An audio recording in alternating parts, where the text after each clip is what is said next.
Hi guys, welcome to my channel. This is Jessie. This is an immersive English learning channel. Let's practice IELTS speaking English with me. Let's go. In my video, I'm gonna talk about part 2 and part 3 of IELTS speaking exam. In part 2, I'm gonna give you one example.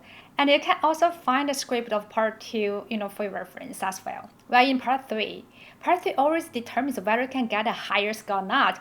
Usually the examiner would only give us no more than 5 minutes to answer all the questions. And in my video, I'm gonna give you 2 examples, and I will try to extend my answer as much as I can, so as to give you more thoughts about how to answer part 3. Okay, let's go.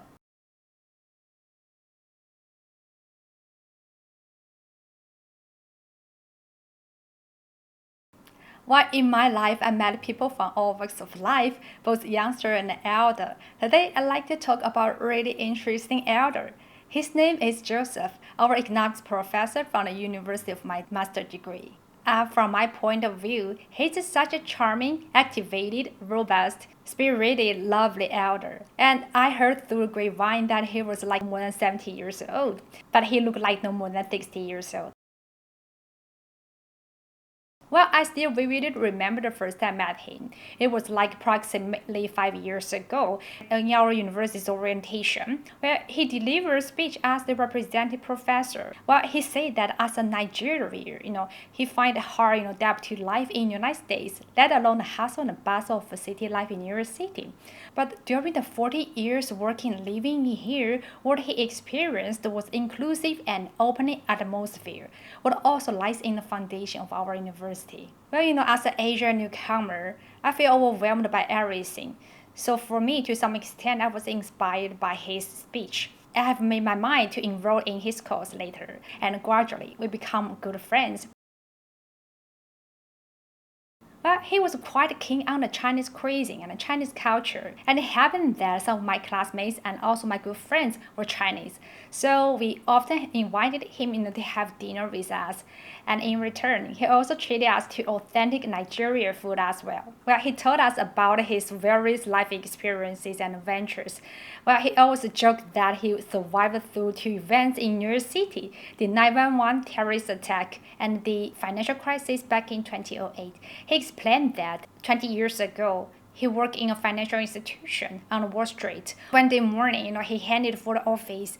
He feels so chill and relaxed. He grabbed a cup of coffee and suddenly just noticed that all the people on the street stopped, looked at in the same direction as the sky. He raised his hand in the same direction. It turned out that they were looking at Twin Tower. There was an aircraft heading toward the Twin Tower and collided with it. Well, initially he thought it was just some magic show, probably from the magician Copperfield. But to his surprise, it was a terrorist attack, and he remembered there was a person from a pretty high floor of Twin Tower jumped all the way down and splashed into pieces. Well, the story he told was so vivid and detailed, and between these, we almost forgot that it was already past midnight, because his story is so captivating. Probably the story was something that I can only show in the old news or in history. It was like a really special experience, to listen to him and talking about those old legendary stories. Moreover, once he took us to Harlem District, the northern part of New York City, to try authentic Nigerian food. Where Harlem District was a legendary neighborhood as a place which was filled with gangsters and drug dealers. Initially, when he said that, let's go to Harlem District, I was a little bit concerned about my safety. Well, on the road, he started to explain about the culture, and probably because it was in his company, I feel more rest assured. And to my surprise, when we arrived at the restaurant, when I spot him chatting with the owner and the people in this restaurant, I just realized that those people were so amicable, kind, and friendly. They were just some normal inhabitants living in the safe and sound neighborhood. It was such an impressive experience for me. Well, I found that he was such an interesting elder, probably just because of the following 2 reasons. Well, spending time with him allowed me, to explore the stories that I only read in the history book or in some old news. It was such interesting experience, to listen to his adventures stories. And also spending time with him allowed me to get immersed into the exotic culture. And this allowed me, to broaden my horizon, increase my worldview, And also I can get rid of some cliched ideas and perspectives and allowed me to become way more open-minded. Secondly, I found that he was such a wise man and he was like my mentor, because we always carry on the intellectual conversation, especially when I was torn to make some life choices. He was such a good listener and storyteller. He always, share his stories with us, and so as to give us some constructive ideas. He never ever pushed his thoughts on us, and he never get on with our choice. He was just a good friend who was in company with us and gave us some good advice. Thus, I always found Elder really knowledgeable and wise, and I feel so blessed to be friends with Joseph. That's all. Thank you.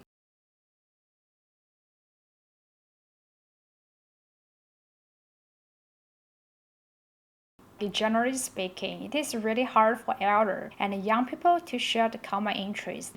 Common interest means that you share the similar ways of thinking, you have the similar hobbies, you have the similar worldview, and perspectives towards so many things. Well, somehow the worldview of young people and elder were formed in different era. I mean that usually there are some statistics showing that we often develop our personal character in the young age, in the formative age. So, for elder and young people, when they were young, they were just grow up in different era when they have different economics, politics, and culture. For example, for young people, usually, for those millennials and Z generation, they born up in the era that there are technology, there are social media, there are internet. So, they are pretty savvy about all those high technologies. Conversely, for elder, usually they're born in 50s, 60s, probably back then, they cannot get access to any high technology. Another example is something to do with the globalization.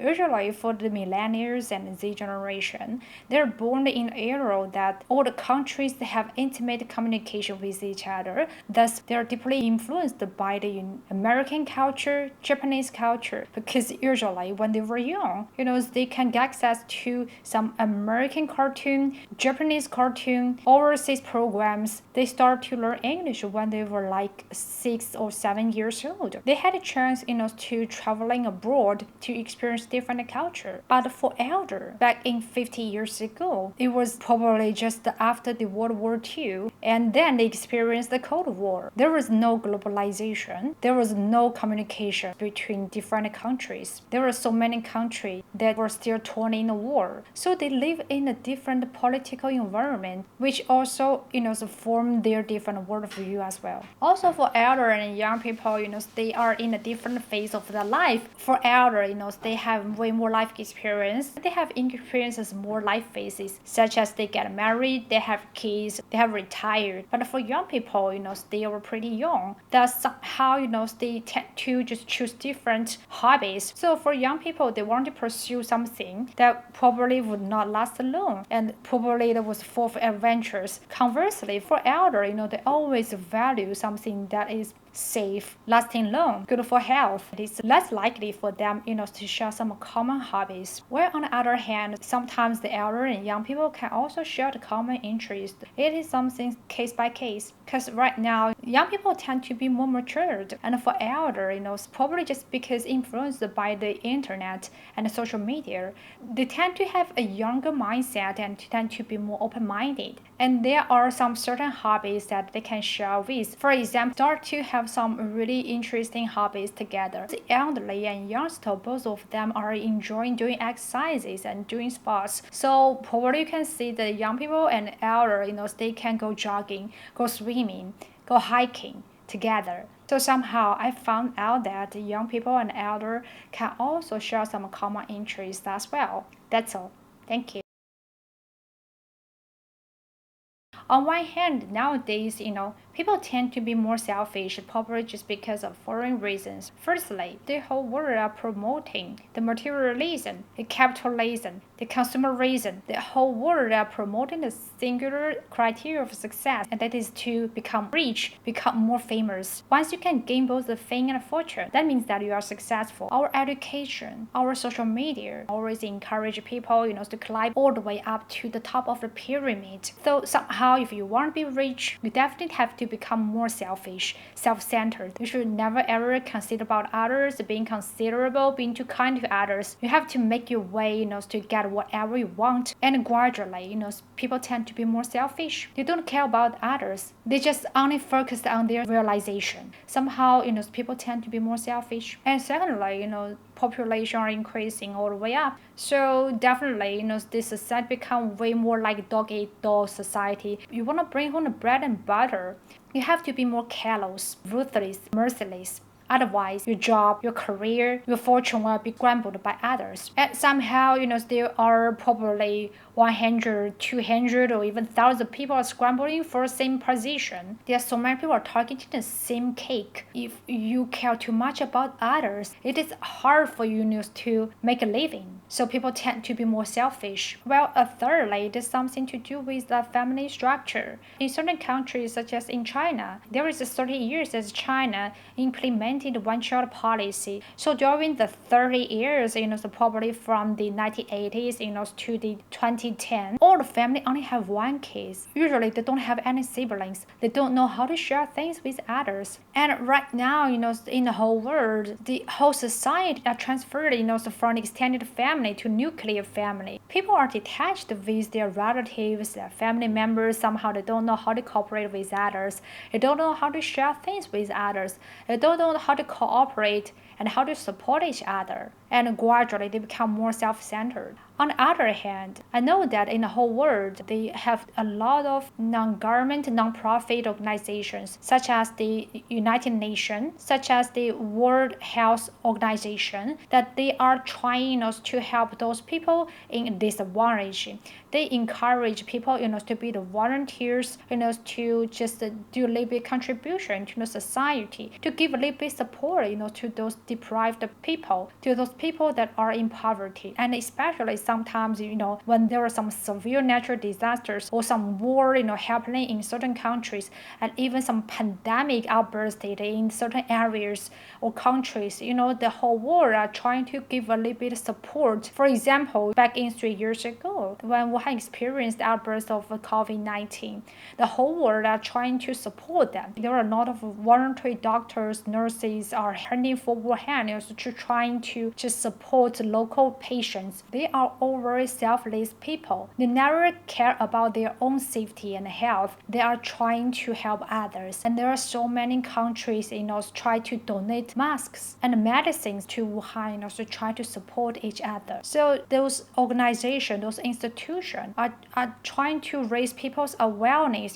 to help others, to become more generous. Because we all know that the whole world shares some common wealth. We have to support each other. We cannot detach ourselves from this interconnected world. That's all. Thank you. Alright, this is my video. If you like my video, please thumb up. If you have some comments or questions, you are really welcome to leave a message. And if you want to get know more about IELTS speaking exam, please subscribe me and ring the bell. You will never miss my updates. Thank you. Bye.